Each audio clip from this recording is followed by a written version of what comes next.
할렐루야.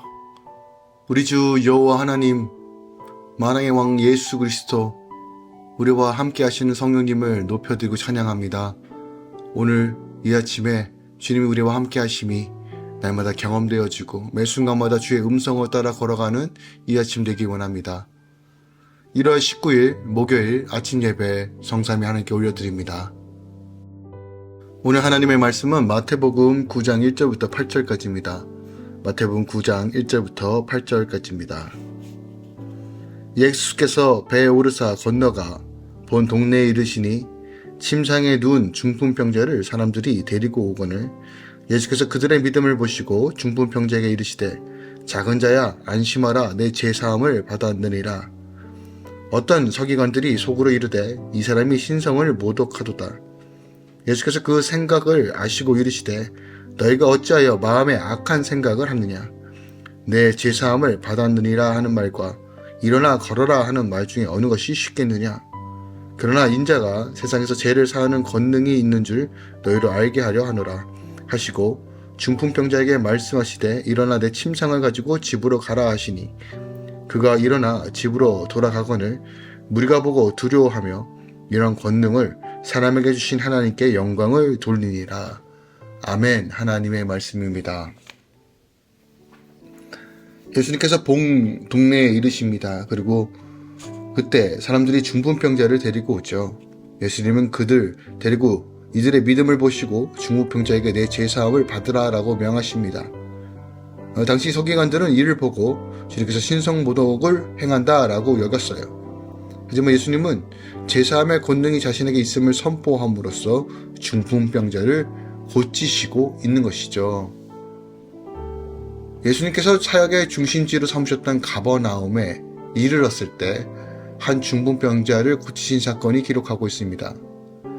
주목할 것은 바로 병을 고치시기 전에 내 죄사함을 받았다라고 선포하신 거예요.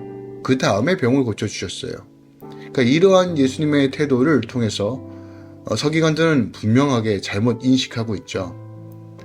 어떻게 사람이 죄를 사할 수 있는가라고 하면서 신성모독이라고 비판하기 시작합니다. 하지만 예수님께서 서기관들을 향하여 비난과 정죄는 진정 예수께서 온 인류의 죄를 사하실 수 있는 메시아라는 사실을 알지 못하는 데서 비롯한 결정이에요. 누가 보더라도 이해가 되지 않는 상황이었을 겁니다.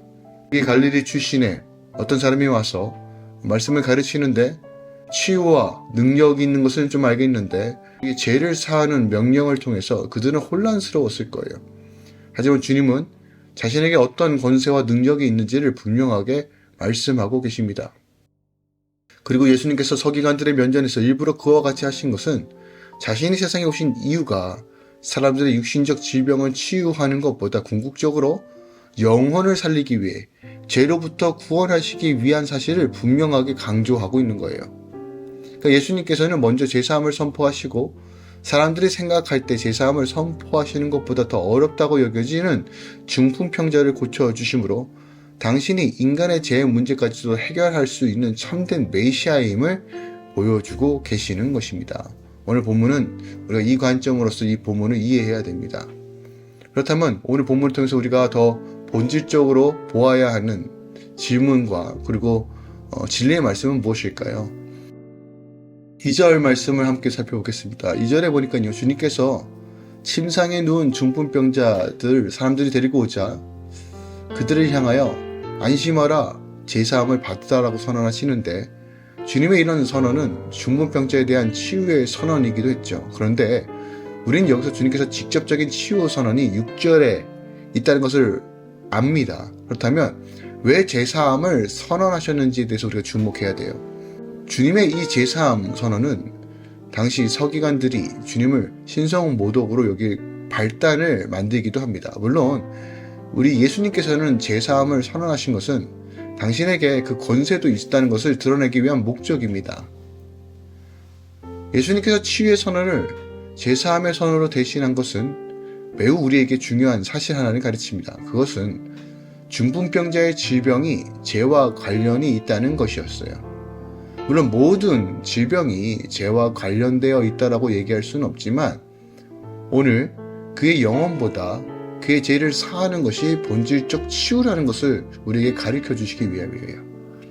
중풍병자의 질병의 직접적인 원인이 그가 직접 지은 죄에서 비롯됐다라는 것들도 우리가 어느 정도 유추해 볼 수 있다는 거예요. 우리가 여기서 말하는 죄는 인간 안에 처음부터 내재된 지, 곧 아담으로 물려받은 죄의 속성을 본질적으로 말합니다. 그러니까 왜 이 세상에 왜 하나님이 선하신데도 여전히 수많은 기근과 전쟁과 깨어짐을 경험해야 됩니까? 라고 우리가 어떤 사람이 주장할 수 있다면, 하나님은 모든 것을 선하게 창조하셨지만 모든 질병과 근원들은 결국 죄로 인하여 기인한다는 것, 죄로 인하여 세상이 깨어졌고 창조의 질서가 무너졌다는 것을 기억하기 바랍니다. 그 결과 지금 이 세상에 일어나고 있는 모든 일들이 그 원인에 대한 결과다라고 이해하는 것이 우리가 성경적 관점으로서 이 시대를 읽는 것입니다. 이 세상의 모든 질병은 다 죄로부터 기인한다라고 볼 수 있습니다. 질병뿐만이 아니라 인생의 모든 문제가 다 본질적으로 죄에 기인합니다. 왜요? 하나님과 분리되었기 때문입니다. 죄로 인하여 하나님과 분리되었고 하나님의 통치와 다스림을 받지 못한 결과 인간은 허망하고 헛되고 그리고 깨어짐만 경험할 수 있다는 거예요. 인간은 처음 창조될 당시만 해도 하나님께서 만드신 그 낙원에서 하나님의 통치와 다스림 가운데 기쁨과 감격으로 영생할 수 있었습니다. 그러나 아담의 범죄함으로 말미암아 그 상태가 깨어진 거예요. 하나님의 질서가 깨어진 거예요. 하나님의 통치와 다스림과 보호가 깨어진 것입니다. 그로 인하여 이 세상에는 죽음, 그리고 그 죽음을 일으키는 수많은 질병과 재해와 온갖 고통이 들어오게 되었다는 거예요. 우리가 이것을 잊지 않기 원합니다. 하나님은 선하신데 왜 이런 일이 있습니다가 아니라 원칙적으로 하나님과 등졌기 때문에 일어난 이 세상의 어긋난들입니다. 그 결과를 우리가 지금 목도하고 있는 것입니다. 인간은 끊임없이 서로 싸우고 깨어지고 악탈하고, 그것이 죄의 본성입니다. 이 죄의 본성은 결국 인간의 모든 문제를 만들어냅니다. 그러므로 복음이 인생의 모든 문제를 해결해 줄 수 있다는 건 이런 근거에서 해당합니다. 하나님을 가까이 하고 하나님 안에 거할 때 우리에 있는 모든 근원적인 문제가 해결되는 것입니다. 하지만 죄의 문제가 해결되지 않으면 그 어떤 것도 해결될 수 없습니다. 하나님을 모르는 사람은 이 땅 위에 찾아오는 인생의 문제의 원인을 환경이나 제도 등에서 찾고 혹은 남 탓하기 바쁩니다. 그래서 환경을 개선해야 되고 자신의 삶을 개선해야 되고 모든 것을 이런 관점에서, 즉 자신의 욕망과 욕심을 채우는 관점에서 문제를 해결하려고 합니다. 그러나 인류가 그것을 입증했습니다. 그 누구도 그런 방식으로 인간을 행복하게, 윤택하게 바꾸지 못합니다. 첨단 과학과 사회가 개선되는 것처럼 보이지만 인간이 가지고 있는 궁극적인 외로움과 두려움과 그리고 허망함에 대해서는 그 누구도 해결해 주지 못합니다. 오직 복음만이 하나님과 가까이 함으로써 모든 인생의 문제를 해결할 수 있음을 기억하기 원합니다. 결국 죄의 문제입니다. 죄로 인하여 우리는 깨어졌고 죄로 인하여 우리는 지금 수많은 아픔과 고통 가운데 있는 것입니다. 하지만 예수 그리스도의 십자가에 의지하여 그 능력을 의지하여 주님을 영접하고 왕이신 예수님을 영접하고 내 죄가 주님께로 옮겨졌음을 믿고 바라보는 모든 자들에게 하나님께서 회복과 하나님의 나라와 통치를 허락하시는 겁니다. 그러므로 우리가 어떠한 순간에서도 나의 모든 문제가 처할 때, 어떤 환경이 막힌과 어그러짐을 깨달았을 때 우리는 가장 먼저 주님께로 돌아올 수 있는 결단과 그리고 그 은혜에 반응할 수 있는 자세가 필요하다는 겁니다. 주님만이 우리 안에 있는 모든 인생의 문제를 해결할 수 있습니다. 성경이 그것을 제시하고 있습니다. 그러므로 회개하고 하나님의 복으로 충만케 채워지는 이 아침 되기 원합니다. 또한 오늘 본문에서는 매우 중요한 진리소를 선포합니다. 구원은 오직 믿음으로 얻는다는 것입니다. 주님께서 저들의 믿음을 보시고 라고 강조하십니다.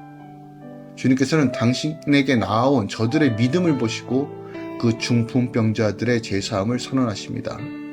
그러므로 회개는 믿음으로 하는 것입니다. 어떤 믿음의 고백이나 어떤 눈물이나 감정의 호소가 아니라 나의 죄가, 나의 저주가, 나의 아픔이, 나의 깨어짐이 어린 양 대신 예수께 옮겨지고 주님의 그 흠없음이, 완전하심이 나의 것이 되었다는 것을 믿고 바라보는 것입니다.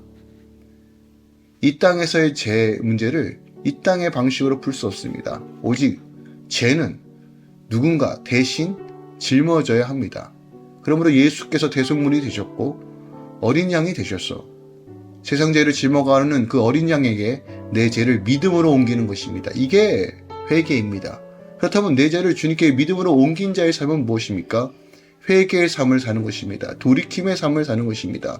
하나님의 의로움을 추구하는 것입니다. 이것이 바로 믿음으로 살아가는 것입니다. 그러므로 믿음은 말이 아니라 삶을 통해서 드러나야 합니다. 오늘 이 중풍병자가 믿음으로 주님께 나아갔더니 믿는 것을 행함으로 증명하였더니 하나님께서 그들의 죄를 사하시고 그들의 병을 고쳐주시는 것입니다. 오늘도 주님께 믿음 달라고 함께 기도합시다.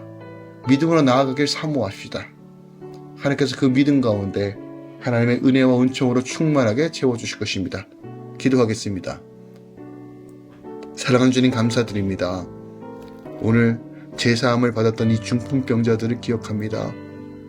주님, 믿음으로 반응하고 믿음으로 나아가는 삶으로 나아가기 원합니다.